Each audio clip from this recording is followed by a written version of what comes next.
फर्जी आईपीएस मिथिलेश मांझी मामले में पुलिस का बड़ा खुलासा। मनोज सिंह नाम उसका है। तो बोले नौकरी लेगा, तो हम बोले नहीं है उसको।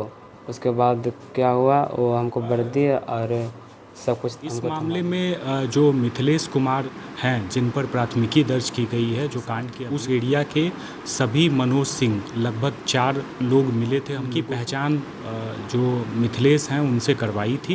उन चारों में से किसी की भी पहचान उस व्यक्ति के रूप में नहीं। मिथिलेश का लोकेशन खैरा न होकर लखीसराय है। इस मामले में एक अन्य बात कि इस घटना में जो बातें मिथिलेश के द्वारा बताई जा रही हैं वो तथ्य से परे हैं। जमुई जिले के सिकंदरा थाना क्षेत्र में पकड़ा गया फर्जी आईपीएस मिथिलेश मांझी पर पुलिस ने बड़ा खुलासा किया है। मिथिलेश मांझी ने खैरा थाना क्षेत्र के किसी मनोज सिंह नाम के व्यक्ति पर आरोप लगाकर बताया था कि 2,30,000 में उसे आईपीएस बनाया गया है। इसके बाद पुलिस ने मनोज सिंह नाम के व्यक्ति की तलाश शुरू कर दी, लेकिन पुलिस के अनुसंधान में ये पता चला कि खैरा इलाके से मनोज सिंह नाम के किसी भी व्यक्ति के द्वारा मिथिलेश कुमार से ठगी नहीं की गई थी। पुलिस के तकनीकी अनुसंधान में भी ये बात सामने आई कि मिथिलेश मांझी के द्वारा दिया गया मनोज सिंह के मोबाइल नंबर पर कभी मिथिलेश मांझी की बात ही नहीं हुई थी। उसके द्वारा दिया गया नंबर काफी दिनों से बंद पाया गया। पुलिस ने जब मिथिलेश मांझी के मोबाइल नेटवर्क के टावर का पता लगाया तो घटना वाले दिन उसका मोबाइल लोकेशन लखीसराय जिले में पाया गया। पुलिस के द्वारा यहां तक बताया जा रहा है कि मिथिलेश मांझी ने खुद ही अपनी वर्दी का नाप देकर अपनी वर्दी सिलवाई है। इसके साथ ही उसके मामा से 2 लाख रुपए पैसे लेने वाली बात भी पुलिस के अनुसंधान में झूठी साबित हो रही है। पुलिस के बयान से ये लग रहा है कि अब मिथिलेश मांझी की परेशानियां बढ़ने वाली हैं। देखो, फर्जी आईपीएस का एक मामला सामने आया था। आज 1 अक्टूबर है। पुलिस ने क्या कार्रवाई की है और क्या रिजल्ट है? देखिए, 20 सितंबर को हम लोगों ने उस संबंध में एक एफआईआर दर्ज की थी। एफआईआर दर्ज करने के बाद जो विधि सम्मत प्रक्रिया है उसके तहत अनुसंधान प्रारंभ किया गया था।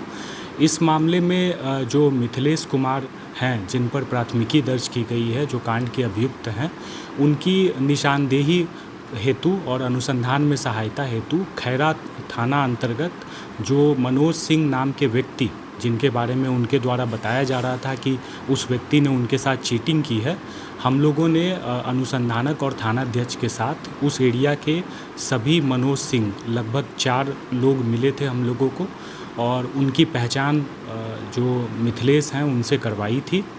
मिथिलेश के द्वारा उन चारों में से किसी की भी पहचान उस व्यक्ति के रूप में नहीं की गई है जिससे उन्होंने पैसे देकर फर्जी आईपीएस का ये वर्दी ली थी। साथ ही साथ इस मामले में अग्रेतर अनुसंधान में यह बात पता चली है कि जिस दिन मिथिलेश द्वारा एलिजिडली पैसे का ट्रांजैक्शन की बात बताई जा रही है, उस दिन मिथिलेश का लोकेशन खैरा न होकर लखीसराय है। इस मामले में एक अन्य बात आई है कि मिथिलेश द्वारा जो 2 लाख रुपए हैं वो अपने मामा से लेने की बात हम लोगों को बताई गई थी, परंतु उसके मामा से पुलिस की जो पूछताछ है उसमें उसके मामा द्वारा ऐसे किसी भी 2 लाख रुपए एक मुश्त भुगतान की बात से इनकार किया गया है। मिथिलेश द्वारा पूछताछ के क्रम में 2 नंबर दिए गए थे और बताया गया था कि वे दोनों नंबर मनोज सिंह के हैं। पुलिस द्वारा उन दोनों नंबरों के सत्यापन में वे दोनों नंबर इनएक्टिव पाए गए हैं। इस प्रकार अब तक के जो अनुसंधान हैं उसमें ऐसे किसी भी व्यक्ति मनोज सिंह के संबंध में किसी भी तरीके का कोई पुलिस को लाभदायक सूत्र नहीं मिल पाया है।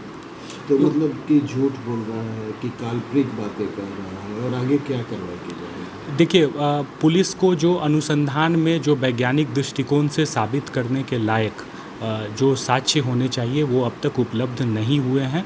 इस परिस्थिति में हम लोग यह मान रहे हैं कि इस घटना में जो बातें मिथिलेश के द्वारा बताई जा रही हैं वो तथ्य से परे हैं।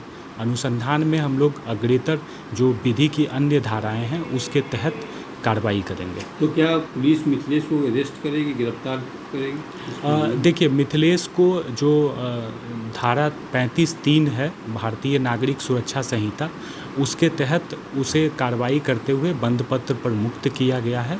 और यदि कांड के अनुसंधान में अग्रेतर आवश्यकता होगी, यदि धारा 35(3) की शर्तों के अधीन यदि उसके द्वारा किसी नियम का उल्लंघन किया जाएगा तो पुलिस द्वारा उनकी गिरफ्तारी भी की जा सकती तो है। क्या माना जाए सर कि अगर पुलिस उसको गिरफ्तार 20 सितंबर को नहीं करती तो कुछ लोगों से ठगी करने के इरादे से, मकसद से इस वर्दी का उपयोग कर रहा है? देखिए, अभी तक के जो अनुसंधान में जो मिथिलेश के द्वारा जो बातें बताई गई थी वे तथ्य से परे पाई गई हैं और आप जो चीज़ पूछ रहे हैं वो कल्पना के दायरे में है कि आगे क्या होता, परंतु अभी तक की जो बातें हैं मिथिलेश के द्वारा बताई गई अनुसंधान में वे तथ्य से परे हैं और पुलिस अग्रेतर अनुसंधान में विधि की अन्य धाराओं के तहत माननीय न्यायालय के समक्ष अपना प्रतिवेदन प्रस्तुत करेगी। तो क्या सर पुलिस इस दिशा में भी जांच कर रही है कि आखिर मिथिलेश के पास आईपीएस की वर्दी, टोपी, बेल्ट